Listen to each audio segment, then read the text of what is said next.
Hello everyone. Today we will discuss lesson number 2, history.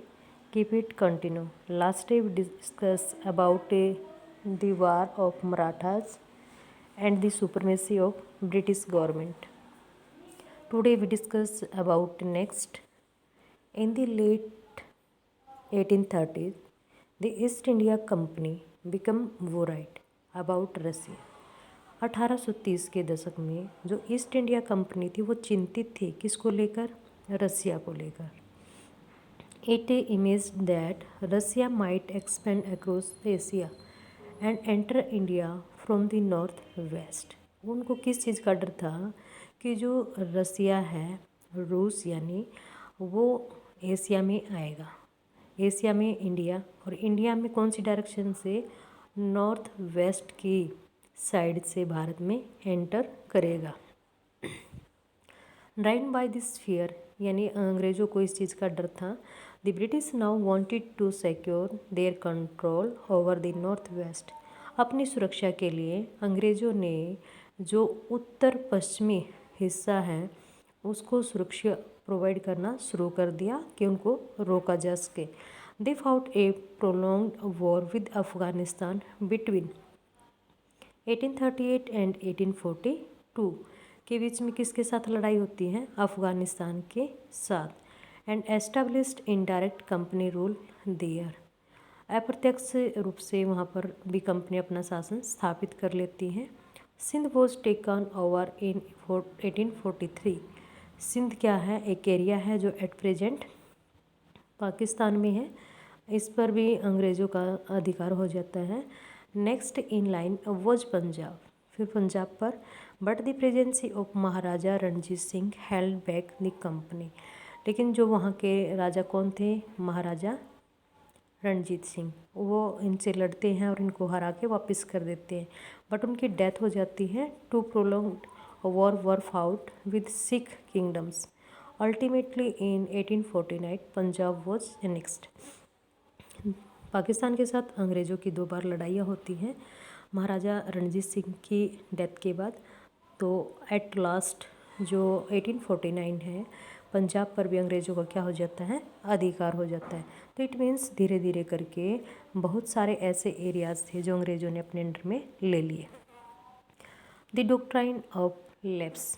विलय की नीति कि अंग्रेज़ों ने किस आधार पे भारतीय अलग अलग राज्यों को अपने अंडर में लिया. The final way of annexation occurred under Lord Dalhousie, who was the governor general from 1848 to 1856. और जो राज्यों को विलय की नीति थी ये किसने स्टार्ट की थी, लॉर्ड डलहौजी ने. कब से कब तक ये गवर्नर रहे, 1848 से 1856 तक.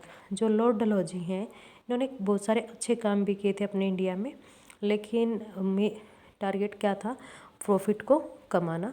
ही devise a policy that came to be known as the doctrine of lapse. इन्होंने एक नीति बनाई जो किसके नाम से जानी गई, हड़प की नीति या विलय की नीति. The doctrine declared that if an Indian ruler died without a male heir his kingdom would lapse. क्या था इस नीति में कि अगर कोई भी भारतीय राजा, उसकी डेथ हो जाती है और उसका अपना कोई बेटा नहीं है, तो उसका जो साम्राज्य होगा उसको ब्रिटिश सरकार अपने अंडर में ले लेगी, उसका विलय अपने साम्राज्य में कर लेगी. That is become part of company territory.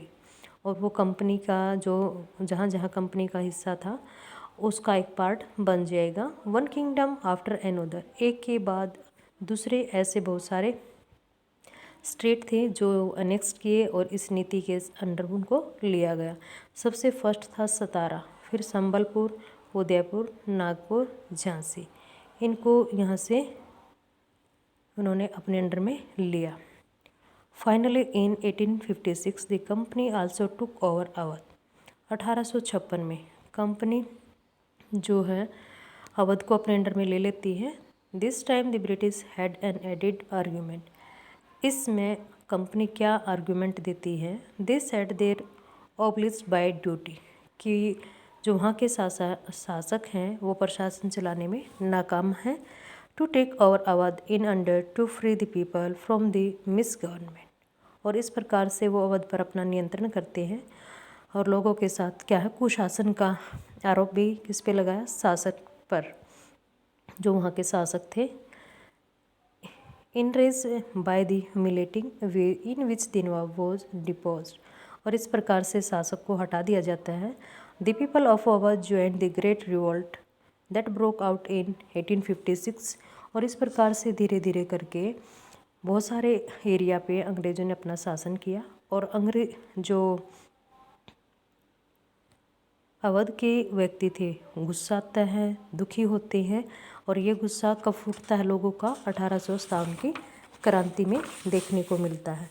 तो आप देखोगे फर्स्टली दिस मैप में ये वाला एरिया वो है जो ब्रिटिश के अंडर में था, कम एरिया, सेकंड में उससे ज़्यादा, एंड थर्ड में बहुत ज़्यादा, जहाँ पर अंग्रेज़ों ने मोस्टली क्या कर लिया था, अपना शासन स्थापित कर लिया था। Setting up a new administration, नए प्रशासन की स्थापना कैसे की अंग्रेज़ों ने।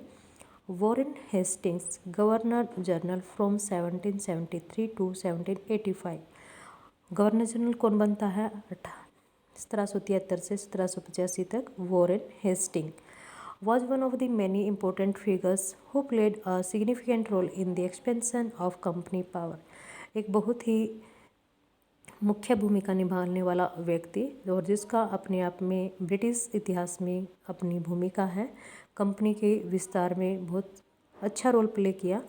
Bye his time the company had acquired power not only in Bengal, इसके शासनकाल में कंपनी केवल बंगाल तक ही नहीं फैली but also in Bombay, Madras. British territories were broadly divided into administrative units called presidency. तो इसके शासनकाल में जो एरिया था वो मुंबई यानी बॉम्बे, उस टाइम बॉम्बे, और मद्रास जो कि चेन्नई है, यहाँ तक भी फैल गया था, और इनका जो प्रशासन था वो छोटे छोटे हिस्सों में उन्होंने डिवाइड किया, जिसको प्रेसिडेंसी कहा जाता था। देयर वर 3 प्रेसिडेंसी जो फेमस रहती हैं, Bengal, Madras and Bombay. Each was ruled by a governor, एक गवर्नर होता था जो तीनों को संभालता था। अब ये सारी जगह अगर नहीं काम करेगा तो इसके अंडर में भी कुछ अधिकारी होते थे, अलग अलग जगह पर काम करते थे, ये उनको ऑब्जर्व करते थे। The supreme head of the administration was the governor general, सारी पावर किसके पास होती थी, जो उस समय गवर्नर जनरल बन के आता था, वॉरेन हेस्टिंग था उस time. The first governor general introduce several administrative reforms notably in the sphere of justice. तो जो वॉरेन हेस्टिंग्स था इसने बहुत सारे प्रशासनिक सुधार किए, और सबसे इम्पोर्टेंट कौन सा है, न्याय व्यवस्था से लेकर। 1772 a new system of justice was established, एक नई प्रणाली स्थापित की गई। इस district was to have 2 court, प्रत्येक डिस्ट्रिक्ट में 2 कोर्ट होंगे, एक क्रिमिनल कोर्ट जिसमें फौजदारी अदालतें कहा जाता है, सेकंड सिविल कोर्ट दीवानी अदालत कहा जाता है। Maulvis and Hindu pandit interpreted Indian laws for the European district collectors who presided over civil courts. तो हिंदू और जो मौलवी, हिंदू पंडित और जो मौलवीज थे यानी मुस्लिम, वो क्या करते थे, भारतीय कानून व्यवस्था को उन्होंने पढ़ रखा था, उसकी व्याख्या करते थे। कहाँ पर, यूरोपियन डिस्ट्रिक्ट में, जहाँ उनके कलेक्टर्स होते थे। सिविल कोर्ट में वो मतलब केस लड़ना होता था, ये व्यक्ति ही लड़ते थे।